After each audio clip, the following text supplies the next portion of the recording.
अस्सलाम वालेकुम गाइस। तो आपका बाबा किचन में खुशामदीद। हम आज बनाएंगे हाईवे स्टाइल में मटन कढ़ाई। तो चलिए आइए स्टार्ट करते हैं कि हम मटन कढ़ाई के लिए क्या क्या चीज़ें हम लेंगे और किस तरीके से इसको बनाएंगे, और जैसा मैं बनाऊं वैसा आप बनाएंगे तो यकीनन तौर पे बहुत अच्छा टेस्ट आएगा।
तो लीजिए जनाब, आपकी खिदमत में हाईवे स्टाइल की कढ़ाई हाजिर है।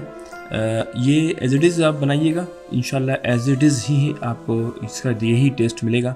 और हमारे चैनल को प्लीज़ सब्सक्राइब करें और इंशाल्लाह दुआ में याद रखें। इंशाल्लाह नेक्स्ट टाइम आपके लिए कुछ नया लेकर आएंगे।